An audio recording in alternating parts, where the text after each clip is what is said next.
that, okay, this is a time to do something good for me, first of all, and then for the planet.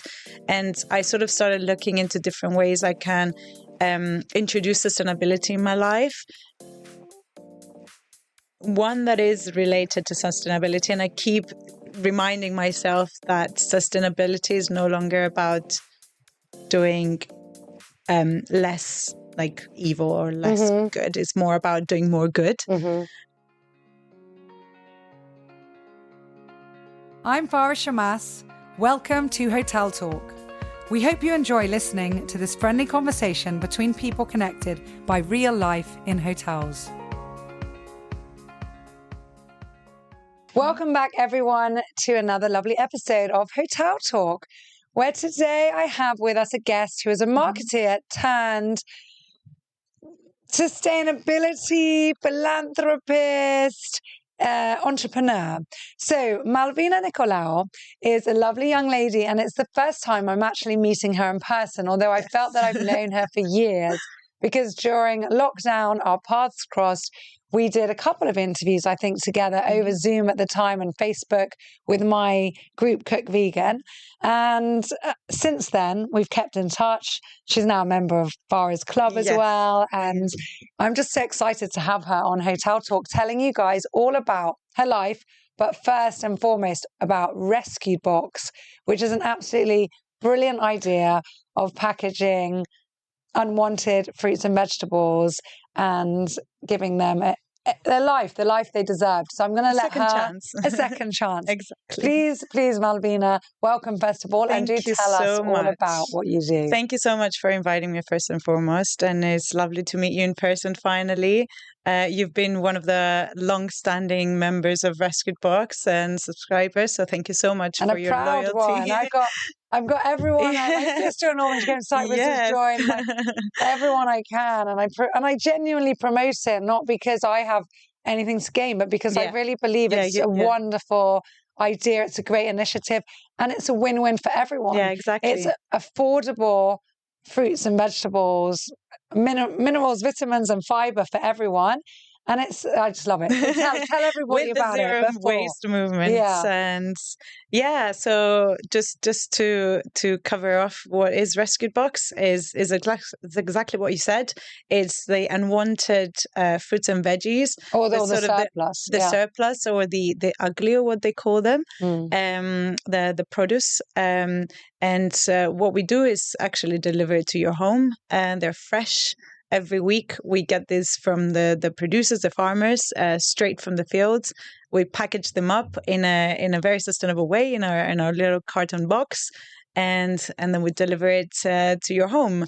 And we recently actually a few months ago, we launched our marketplace as well, which we wanted to take a more holistic view on zero waste and how we can move past not only with the fruits and vegetables, but also look at different other products.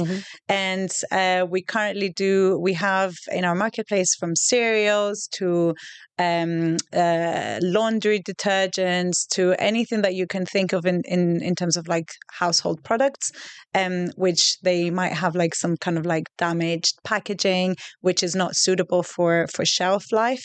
So those are getting wasted as well, which is unfortunate because again, like through Rescuedbox, we're able to have them in a very heavily discounted price. And there's nothing wrong with the product. It's nothing wrong with the product. You've reminded me, I haven't ordered from you for that for a while. But yeah, I remember like one had the label stuck the wrong way around. But the detergent is still the same detergent. So the content the cereal is slightly dented, the cardboard box, but they're fine. Which we don't need the card box. We tend to recycle that anyway. So yeah. I think it's great. And then also, of course, you do different subscription plans. So somebody could have not even weekly; they could have monthly, can't they? It's every week or every 2 weeks. Every 2 weeks, yeah.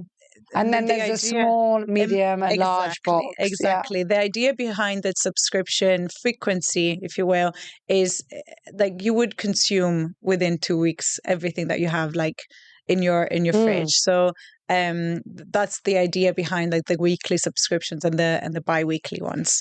Well, I mean, I get weekly and your biggest box, albeit we're a lot of people in our house. But yeah, definitely it doesn't last us a week. But yeah. That's why I'm tempted sometimes. Should I just get 2 of them? I used to get 2 as well. I did, Like It does depend on your lifestyle, and we do say that depending on how much you cook, please do order the appropriate box for you, because we don't want to promote waste. This is exactly what we don't want to do, and just find the box that is suitable for your lifestyle, and as much as you cook at home. I love it. I align it to Ready, Steady, Cook. I think I told you this last time we spoke. So the English, I don't know if they have it anymore, but when I was a student, they did the UK program, Ready, Steady, Cook, and they'd have a chef. It was 2 teams. So famous chef on either side, and then a member of the public would come in and bring 5 items and just tell a chef, all right, what are we going to make with that? And it was like, okay, we're going to do, and it was a 3-course meal, and then it was like time ticking. Yeah. And I love it. When I see Rescuedbox, I'm like, okay, what are we going to make this week? I would never have bought that vegetable, but we're going to make this, you know? I think a lot of a lot of our customers always said is like, it sparks creativity in the kitchen. And it also did for me. Like, I would never have thought that I would be one of those cooks at home where I would cook taro, for example, kologasi.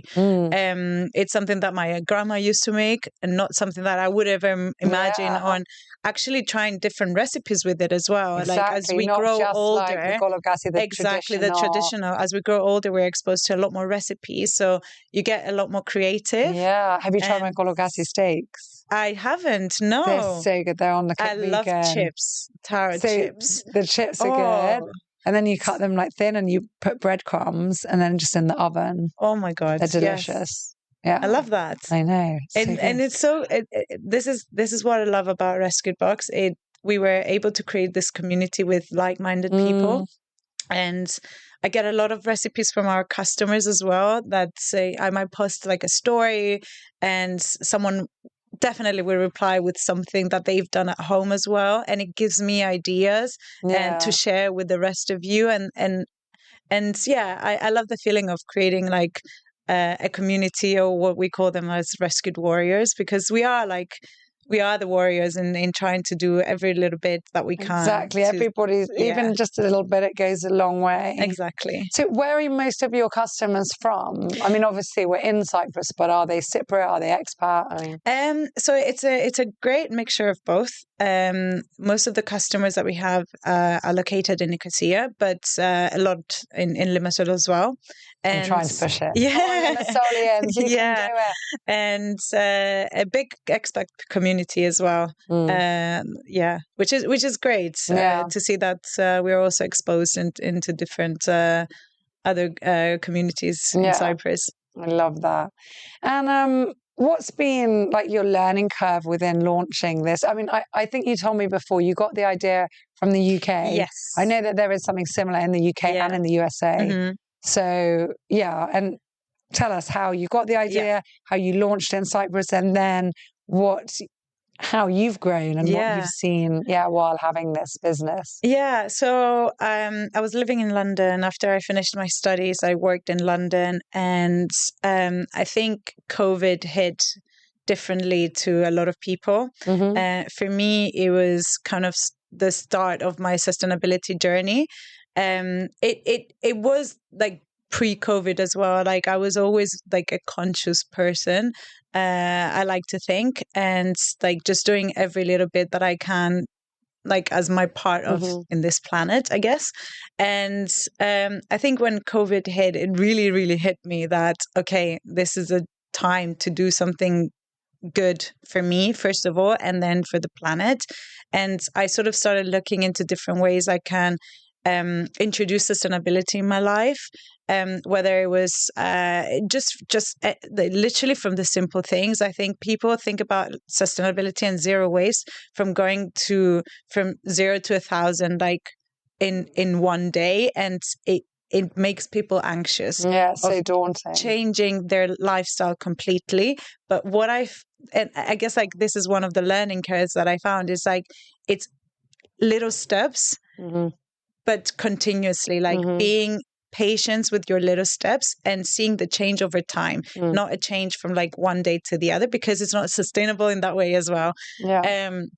So I think when COVID hit, it was time for me to come back home, and that's when I thought, okay, by coming back home, I do have like my sort of more permanent job, but I also wanted to start this project. Ideas were flowing from different other companies out there, from the US, like you mentioned, France as well. Like there are all sorts of different ideas in the world, which it was a kind of combination of a couple of those. And we sort of, and I say we are in this business together with my dad.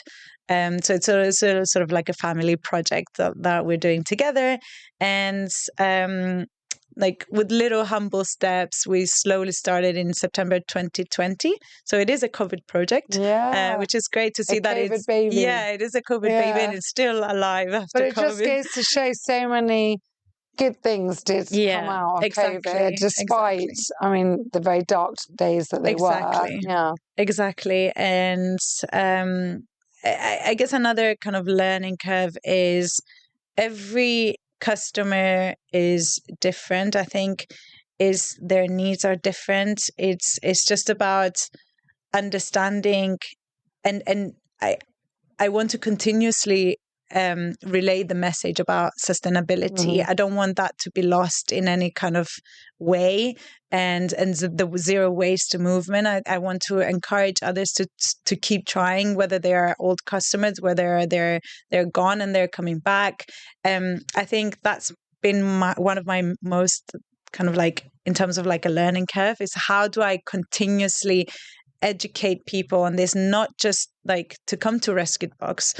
It is just about finding ways at home with simple things that you can do to be to lead a more sustainable life, and just be more conscious with the people around you and be more kind. And I think that's what it is about for me, and finding that about myself as well, just trying to do every bit that I can to be a better person, like every day. I know it sounds cheesy, but I think a lot of people can relate to this. And it's so important, and I think we all need that, and we need to remain humble, and just to remind ourselves that our best is good enough, and we have to keep on trying to be better. We're not perfect, nobody is, and we do a lot, like we do mistakes as well. I think one of my main challenges about the product itself, but one of the biggest challenges we faced was around delivery, at home delivery, and the subscription model, which is not. I think it is becoming a more a kind of service that other companies are doing, so it's becoming more frequent. But at the time, it was very difficult for us. To explain to people, why is it delayed? Or, for example, like we had, like at the very beginning, I remember, and I want to say these things because we are transparent. We want to be transparent with everyone.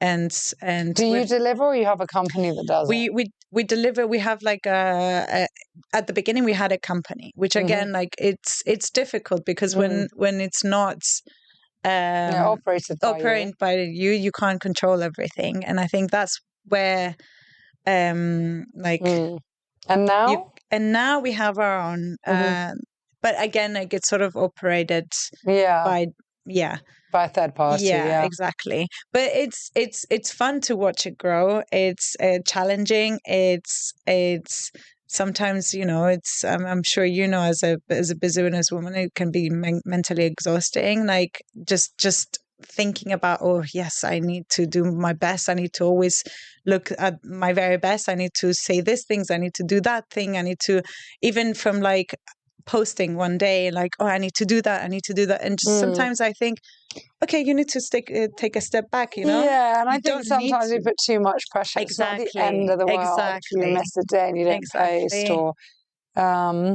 so what's been your most surprising aspect of the journey?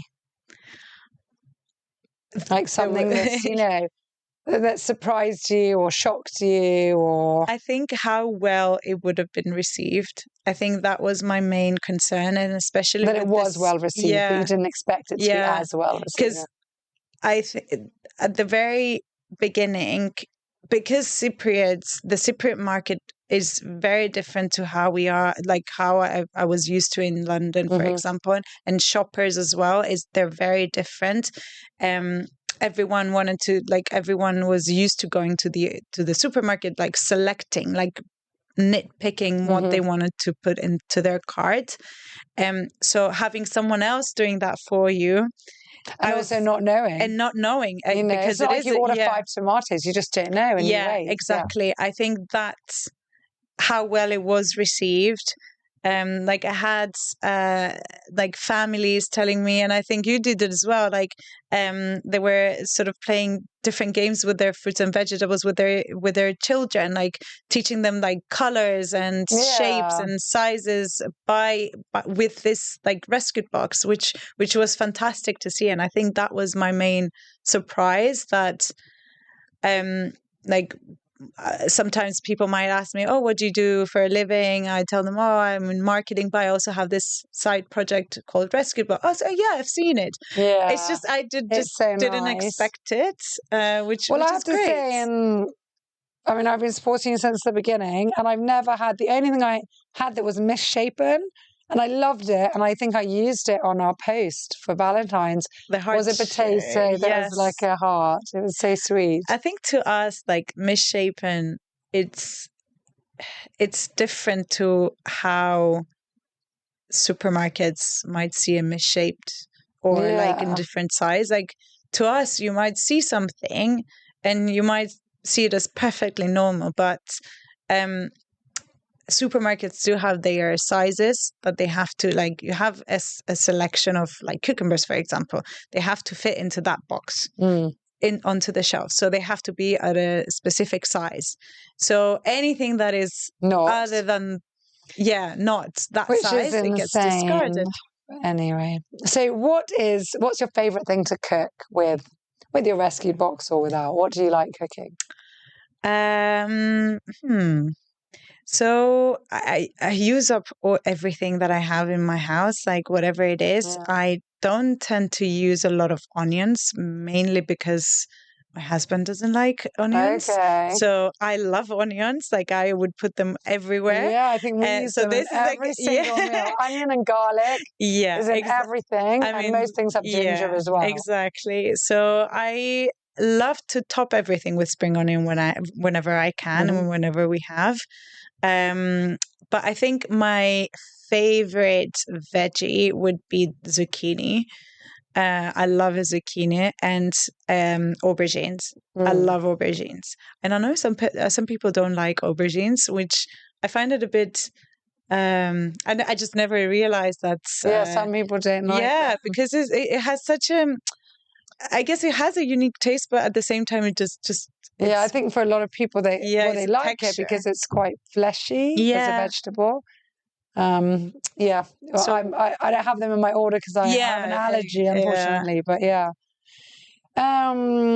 so tell us a little bit about you, your background, how you came to where you grew up, how you came to care about sustainability. Let's hear a bit about Malvina behind the scenes. So I grew up in Nicosia, and I've always lived in Nicosia. And then I went to the UK to study. And but you're from? I am Cypriot. Fully? Yeah. But remind me, where does your name... Nicolaou or Malvina? No, you're Malvina, yeah. I think you told me before, and I'm like remembering something years ago. My mother, she always liked unique names. So it's 3 of us. So I've got 2 siblings, and they all, like, both of them have, like, we all have like unique at the time names. Now not so much. But she loved the author Malvina Nicolaou. She's Greek. Okay. So that's where she got an inspiration for my name. But I believe there's a lot of Malvinas in Poland, which I don't know if that makes it a Polish name. And I know they're the Las Malvinas Islands, or the Falklands Islands in Argentina. Again, they're called Las Malvinas. I don't know if, again, that was an inspiration from Malvina Corales. I don't know. Interesting. Yeah. And so I guess when I was in the UK, that's where I was kind of exposed, let's just say, like to sustainability, like to the more sustainable, to greener lifestyle. I think with like what's been happening in the news, like you hear a lot about it, like how we're literally destroying this planet, and it really gets to me, and it really bothers me, and like, because I like to think that I'm a conscious individual, like doing my bit in this planet. Like I always wanted to find a way to implement that in my lifestyle. Not to say that I'm perfect. I'm far from it. I'm still learning, and there is a lot of things in Cyprus which I actually learned a lot from other people as well. In embarking on this journey. But like my mom always, like growing up, she will always like do her own bit by recycling. I know that's like a given now, but growing up, like when you're like 5-6 years old, like someone recycling at home in the 90s, like early 2000s, then again, like that's different. So I think I like to say that some things I got from her as well, and just being more like conscious about like your surroundings, and like about littering as well. I know these things are a given, like we shouldn't be littering, but still, like we live in Cyprus, like there's so many people, like you see so many things happening every day. You're like, crazy. You see like whole houses emptied out into fields. Like, why? Exactly. So I think it's like I've always had it, like in my life, well, in my lifestyle growing up. I think from bits from my grandma, even, like she would not throw anything away unless it was cooked and given to us, like to eat, like things that she would say, like like when we were growing up, we didn't have always access to, like, fresh food and always that. So again, learning from the previous generations as well, like what they did back in the time, because I think over consumerism is a big thing. So staying true and humble to your origins, and like what other people have done in your previous generations in your family, it's good. So important, and it's lovely that you've always found solace in that and gone to that. So I think that's great. So tell us a favorite quote. Ooh, I've got two quotes actually. One that is related to sustainability, and I keep reminding myself that sustainability is no longer about doing less like evil or less good. It's more about doing more good. And then the kind of other quote that I live by is like, everything happens for a reason. I just like to think that there is like a meaning behind everything that happens to us. I don't know. It gives me a bit of comfort. Yeah, comfort. And I gave a talk recently about happiness, and I said, and I mentioned that in the talk, and I said, which I always tell people, we might never know what that reason is, and that's okay. But just knowing that there is a reason, that we're here for a reason, that we are important is enough. So. Yeah, exactly. And it might not be my sustainable journey. It might be something else. It might be, an action that I do today and not tomorrow. But again, like, we all have our purpose. Absolutely. Right, my dear, you want to take a question from the crystal bowl? I will take. Let's see what you got. Thank you. So this looks like one from our team at San Rafael Resort and Marina. Dun, dun, dun. Would you ever consider going vegan? Yes, absolutely. And actually, I can't believe, actually, of all of the questions, first of all, this was the one question that I've put in ever. And that you got it out of everyone. So, yeah. I've actually gone vegan in the past. I've done it for 3 months. I was vegetarian for almost 3 years. Coming back to Cyprus was very difficult to maintain it, even though of Rescuedbox and like how many different veggies I get every week. It's just the lifestyle around me and the people around me has been difficult in maintaining it. And actually this week is my first vegan week. Oh, are you doing veganuary? I'm trying to much as possible, yes. Yeah, so you can use a lot of the recipes as well. Exactly. I send out Farah's Club and Cook Vegan. I love the beetroot juice. I've tried it. I must admit I hate beetroot. But I forced myself to try it. It's very earthy, but if it's very cooked or juiced with the right combo. I'm starting to like beetroot. Yeah. I would never think that I would say this, but I'm actually starting to eat it as well. Yeah. Because it's a superfood. So it is. It's really don't worry. I remember the first time I made beetroot juice, I actually vomited. Like actually, I was like, it's so earthy, and I just felt like I was eating soil. And then it took me a while, but then I was like, okay, what else? And if you combine it with lemon and apple and even a bit of celery and even cucumbers, anything that will take that edge off, and then it can be delicious. Yeah. So, I'm so happy to hear that. Well, if you ever need any tips on veganism, you know where to come. Of course.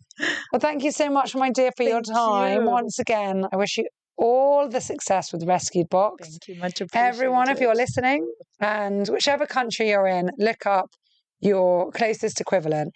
And if you are in Cyprus, in our lovely island, you know where to find it. Malvina's Rescuedbox is the only one of its kind until now. And it is really lovely and so affordable. I can't tell you guys, it's so affordable and easy, and it gets... it comes on, it's a Limassol on Thursdays. I wait for the delivery and then I do our order afterwards. So I base, this week I got this, and then I top up. Exactly. Exactly. So I love it. It's all seasonal as well, which is why you need to top up obviously with your preferred veggies from the local stores as well. Yeah, wonderful. Thank you. Thank you so much. All the best. Thank you.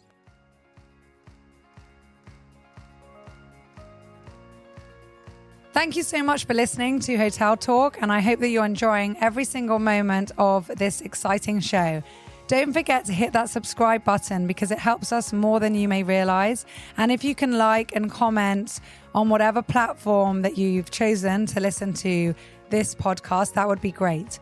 If you'd like to stay in touch, do follow me on social media and click on www.straphael.com.